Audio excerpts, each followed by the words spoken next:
Гэта беларусацэнтрычны праект «Пара». Вітаю вас. Як казаў Зянон Пазняк, увосень вакол Беларусі пачнуцца працэсы, у якіх Беларусь будзе таксама важным элементам, маштабныя працэсы. Як усё выкруціцца незразумела, а вось зразумела датычна рэжыму Лукашэнкі. Многія аналітыкі адназначна лічаць, што будзе крушэнне рэжыму. Праўдападобна ў 25 годзе. Што пра гэта сведчыць, ці варта разлічваць на такі сцэнар, давайце разам абмяркуем. Лукашенко ўсім замінае, яму будуць помсціць, з ім будуць разбірацца. Я пачну з Расіі. Расейцы чакалі, што ён нападзе з беларускай тэрыторыі на Украіну, што ён распаліць пажар на мяжы, а ён пайшоў на змову з украінцамі, займаецца імітацыяй, не падставіў акупантам пляшоў патрэбны момант. Пра што прасіў белавусаў, калі прыязджаў у ліпені ў Беларусь? Яны ж чакалі нейкай украінскай аперацыі, яны ціснулі там на Данеччыне. Што будзе напад, што ты сілы адцягнеш, а ён на гэта не пайшоў. Па сутнасці пайшоў супраць Пуціна, здрадзіў Пуціну. Пуцін яму адпомсціць у самай жорсткай форме. Чаму Лукашенко на гэта пайшоў, на такія рызыкі? Ну, па-першае, я думаю, што мае больш інфармацыі і чакае, што можа пуцінскі рэжым дэстабілізавацца. Па-другое, ён ведае, што крушэнне эканомікі расійскай блізкае. Экспарт Беларусі прывязаны да Расіі на 60%+. Это крызіс у Беларусі. Трэба прадпрымаць пільныя меры, там, манеўры на захад і гэтак далей. Навошта зараз пачаўся там абмежаваны выпуск палітвязняў? Спробаў з гэтых манеўраў на захад, это ж абсалютна відавочна.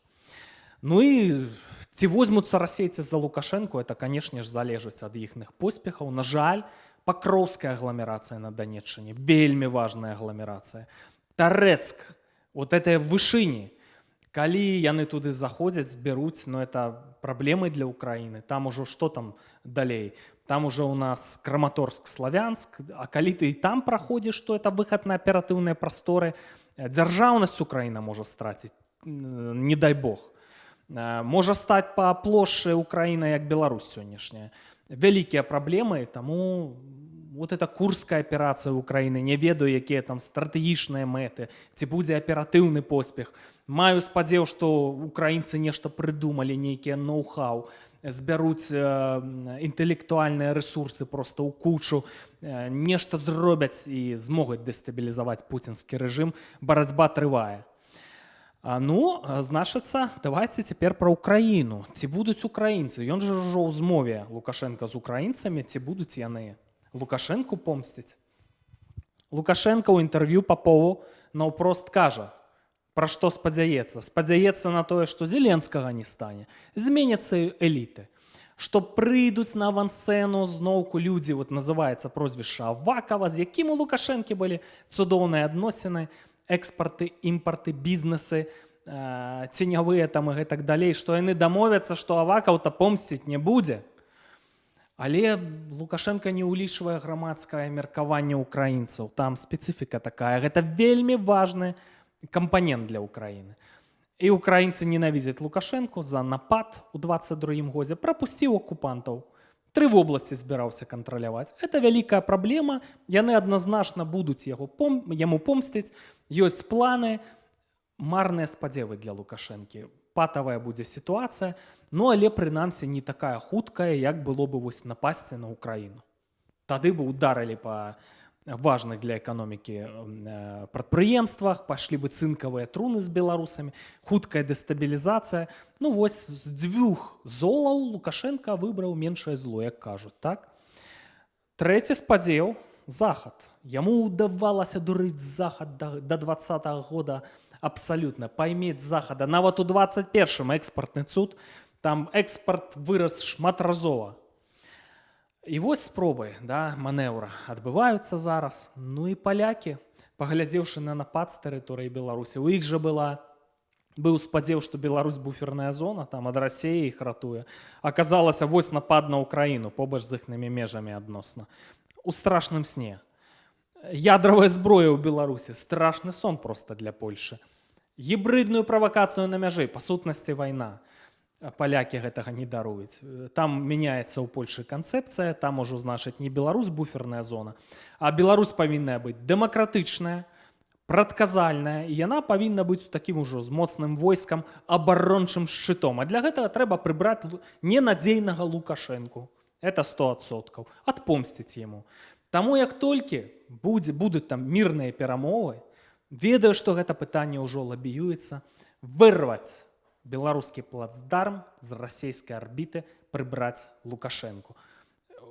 З усіх бакоў проста будуць ляцець стрэлы пагрозлівыя на Лукашэнку, канец яму. І ён спадзяецца на Кітай. Ну, сапраўды, другая эканоміка свету, актар геапалітыкі, значны гулец, з палякамі можа дамовіцца, з расейцамі можа дамовіцца і гэтак далей. От ён спадзяецца, і вось прэм'ер-міністр Китая прыязджае ў Менск. Паглядзіце, якія салодкія словы кажа Лукашенко, як ён апісвае сябе, свае дасягненні і дасягненні лукашэнкаўскай Беларусі. Примечательно, что за мир и свободу на белорусской земле в партизанских отрядах в Витебском подполье боролись и ваши соотечественники, китайцы. Беларусь со времен Советского Союза сохранила самые высокие компетенции в микроэлектронике, машиностроении, космической отрасли. В этом году на Международной космической станции отправлен первый белорусский космонавт. Мы входим в число ядерных держав и имеем огромные научно-технические возможности, в том числе IT-сферу. Сейчас самая актуальная задача для нас – поднять экономическое и инвестиционное сотрудничество до уровня политического. Забыўся Лукашенко расказаць, што ён фактычна знішчыў ІКТ-сектар у Беларусі. Ну, а лукашэнкаўская эканоміка цалкам залежная ад расійскіх энергарэсурсаў. Ну, скажем так сабе варыянт. Ну, не наіўныя людзі, кітайцы, прагматычныя, яны все это абсалютна разумеюць, але беларуская тэрыторыя таксама важны плацдарм для Китая. І тут ёсць два варыянты чаму. Першы варыянт таксама вайсковы плацдарм. Відавочна, што кітайцы, хоць гавораць, што там ім толькі эканоміка важная, Кітай страшная дзяржава. Вот этот чырвоны прынц Сі марыць пазмагацца за сусветную дамінацыю, стаць упершыню ў гісторыі Китая самым крутым. Яны рыхтавалі трэцюю сусветную вайну, абсалютна. І яны нават на межах Беларусі. Это вядомая інфармацыя. На Захадзе пра гэта ведаюць. Ужо ўсталёўваюць радыёэлектроннае абсталяванне для выведкі. Все пра гэта ведаюць. Ну, все-таки трымаючы ў галаве варыянт вайны і скарыстаць Беларусь як вайсковы плацдарм. Але тут праблемы. Бачыце, Расія здзейсніла фальстарт, паказалі, што для мэтаў трэцяй сусветнай вайны яны неканкурэнтныя, падвялі Кітай, а ў Кітаі ёсць эканамічныя праблемы. Найперш, дарэчы, дэмаграфічныя. Мы ж прывыклі казаць, што это вот па насельніцтве самая вялікая краіна. Все ўжо не самая вялікая. Сярэдні клас у Китаі з'явіўся, так? Людзі не хочуць нараджаць дзяцей. В прынцыпе, адносна добра жывуць. І ў іх эканамічныя праблемы пачалі з'яўляцца. Там не хапае працоўных рук, як бы смешна гэта не гучала. Мала людзей, якія гатовыя за бакс збіраць айфоны. Праблема свайго роду, так? Дэмаграфія ў мінус ідзе, мінус 2 мільёны людзей штогод, паводле афіцыйнай інфармацыі. Напэўна ж, іншая гэта лічба, так? Ну і там быў будаўнічы крызіс, банкаўскі крызіс. Таму з трэцяй сусветнай вайной засяродзяцца на Тайвані, там у Ціхаакіянскім рэгіёне, а трэцяя сусветная гегемонам не пацягне Кітай. І ім важная эканоміка. Захоўваць гэтае другое месца. І тут нават гэты экспартны ланцужок, які ідзе праз Беларусь на захад, таксама вельмі важны. А і тут Лукашенко стварае незручнасці гэтым мігранцкім крызісам. Напэўна, Кітай не вельмі быў гэтым зацікаўлены. Таму, калі Лукашенко будзе прасіцца, там, дапамажыце, паўплывайце на тых, на гэтых, я не думаю, што кітайцы будуць упісвацца за Лукашенку, і я лічу, што это таксама марныя спадзевы. Карацей, як не паглядзі, куды не зірні. З усіх бакоў всім Лукашенко замінае, ніхто не будзе за яго ўпісвацца, а адусюль для яго сыходзіць пагроза. І я згодны з меркаваннем экс-функцыянера лукашэнкаўскай сістэмы, дыпламата, грамадскага дзеяча Анатоля Котава, які ў прынцыпе апісвае, што Лукашенко ўсё у адносна хуткай перспектыве. все ж таки мы з вами там размаўлялі дзесьці і вясной, но, так мовіць, я усцяж лічу, што Лукашенко як палітык до конца гэтага году не дажыве. Ну, я хочу у вас спытацца, як вам падаецца, чаму ён не дажыве? Можа быць, у вас больш інфармацыі? Это са здароўем звязана? Можа, вы ведаеце, што там насамрэч з ім адбываецца? Таму што выглядае то нібыта нармальна, калі там падмажуць мейкап зробяць і на кропельніцах паляжыць, то неяк жудасна ён выглядае. Чаму ён не дажыве до канца электаральнага цыклу? Ну, здароўе я б ўсё ж таки такім нейкім другасным фактарам разглядаў, тому што, па-першае, ніхто не ведае, апрача яго і ягоных лекароў сапраўдных дыягназаў, усё астатняе гэта не тэлемедыцына, гэта кашпіроўшчына. Але самае галоўнае, што вось гэты ягоныя хаатычныя рухі і спробы гуляць у сваю любімую гульню, усім нешта абяцаць, нічога не вырашаць, але ад усіх нешта атрымліваць, рабіць гэтыя шчыліны, ці то з захадам пачаць дыялог, які пазней прадаць Пуціну за грошы адмову ад гэтага дыялогу, які яшчэ не пачаўся насамрэч, ці то нейкая адліга, так мовіць, ці паніжэнне напружанасці з Украінай на мяжы, якое праз 2 тыдні выскоквае бокам абвінавачваннямі з расійскага боку, што гэта дазволіла украінцам пачаць аперацыю ў Курску. Вось гэты хаос, які ён стварыў у міжнароднай палітыцы, ён паказвае усім гульцам, што ён просто замінае вырашаць праблему Пуціну, ён так ці інакш замінае, каб зусім паглынуць Беларусь. Скажу пра яго не як абаронцу рэшткаў беларускага суверэнітэту, а як просто чалавека, які дбае о свой уласны лёс, о сваё уласнае жыццё, о сваю уласную ладу. З захадам таксама цяжка размаўляць. Чаму? Таму што усе суразмоўцы кшталту Пяткевіча, Жанкова, ці можна там прарасійскіх генералаў, ці нейкі, любая асоба, якая размаўляе з беларускага боку, яна не до конца самастойна.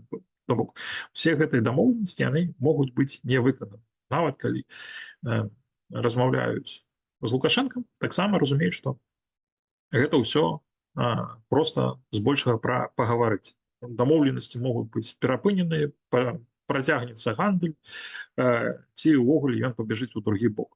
Тое самае з Украінай, тое самае з Кітаем, то бок ён замінае ўсім. З Пуцінам вядома, што яго чакае. Кітаю слабы, непатрэбны. Украіне ён непатрэбны, бо вярнуцца у стан до 22 года, калі ён там быў самым папулярным замежным палітыкам, немагчыма пасля таго, што адбылося. Для захада ён таксама фігура занадта таксічная, і атрымліваецца так, што ён сам сябе загнаў сваімі хаатычнымі рухамі, немагчымасцямі выбраць, умоўна, паміж Кітаем, Пакістанам і Індыяй, але у рэгіянальным фармаце ён стаўся фігурай, якая замінае усім у гэтым рэгіёне. Ягоныя палітычныя дні палічаныя адно, у яго пытанне, як больш-менш не то, што нават прыгожа, з больш-менш сур'ёзнымі гарантамі выжывання сысці. Я чакаю ад вас меркаванняў датычна аналітыкі ад Анатоля Котава. Асабіста я лічу, што няма варыянтаў, каб увогуле лукашэнкаўскі рэжым мог выстаяць. Абсалютна ніякіх варыянтаў. Напішыце, калі ласка, ў каментарах нейкія прыклады, пажадана ў Еўропе, каб у падобнай супастаўнай сітуацыі рэжым дыктатарскі, злачынны рэжым мог утрымацца. Мне могуць напісаць Франциско Франка, Іспанія, сваёй смерцю памёр, перад гэтым зрабіўшы, ў прынцыпе, дэмакратычны транзіт. Франциско Франка акупантаў праз сваю тэрыторыю не прапускаў, вось у чым нюанс, так? Вайсковых злачынстваў, тут можна дыскутаваць, там, канешне, жорстка ён разбіраўся з каталанцамі, з баскамі, з незгоднымі, з камуністамі і гэтак далей. Тым не менш дбаў пра Іспанію, не забараняў іспанскую мову, дбаў пра культуру, там нацыянальную архітэктуру і гэтак далей. У прынцыпе, быў патрыётам, прынамсі, так? А не манкуртам, як Лукашенко, які дбае толькі пра, я не ведаю, пра свой дабрабыт, пра сваю веліч, но пра Беларусь абсалютна ён не дбае. Быў такі прыклад у Партугаліі дыктатара Салазара, так? Таксама часы пасля Другой сусветнай вайны. Ну, выбачайце, калі ласка. Салазар у Партугаліі дэмакратычнай па сёння адзін з самых буйных гістарычных дзеячаў. Нават дыскусіі не вядзецца. Так, адносна там жорсткі дыктатар. Ну, зноў-такі, царква, мова, навука нацыянальная. Это важныя былі фактары эпохі Салазара і Партугаліі. І ён не здзейсняў вайсковых злачынстваў. Вось у чым нюанс. Лукашенко – это злачынца, так? З-за якога загінулі, ну, даруйце мне, можа, нехта не пагодзіцца з маімі ацэнкамі, дзесяткі тысяч людзей. Таму што не было бы гэтага нападу з тэрыторыі Беларусі, не было б пагрозы Кіеву. І ці сталі б яны там на Донбасе нападаць. Ён заслугоўвае, канешне, помсты, расплаты там і гэтак далей. І гэта будзе хутка. Увогуле, развязка наступае, развязка блізкая, вельмі складаныя будуць фатальныя часы для гэтага рэжыма. Ну, для нас варыянты два, такія відавочныя варыянты. Так? Калі мы застаемся ў расійскай арбіце, калі яны там нейкія поспехі атрымаюць, калі дыпламатыя не зможа неяк вырашыць гэтае пытанне, Гасподзь не захоча гэтае пытанне вырашаць, ну, для Беларусі это проста можам дзяржаўнасць страціць, я лічу. А пры сённяшняй дэмаграфічнай катастрофе, якая здарылася з-за Лукашэнкі, ну, і так незразумела, як з гэтага выруліць, а тут далей будзе беларушчына вынішчацца, не дадуць скончыць вот фармаванне беларускага народа, это вельмі нам пагражае. А ёсць варыянт, дарэчы, вельмі імаверны, еўрапейскі варыянт, і тады Беларусь, еўрапейская дзяржава, суверэнная, што вельмі важна, у стратэгічным саюзе з Украінай, краінамі Балтыі, можа быць з палякамі. З вялікімі вельмі сур'ёзнымі перспектывамі. ІКТ-сектар, кадры вернуцца. І, значыцца, прыродныя рэсурсы, я ў папярэдніх відэа тлумачыў, неабходныя мы маем, все магчымасці мы будзем мець, каб стаць першай краінай свету. Ну, і хутка мы ўжо пра ўсё даведаемся. Таму што развязка, я перакананы, блізкая, з гэтым рэжымам будуць разбірацца. Ну і пара, каб ужо гэтая развязка наступала. Чакаю вашых меркаванняў датычна сённяшняй аналітыкі. Да сустрэчы.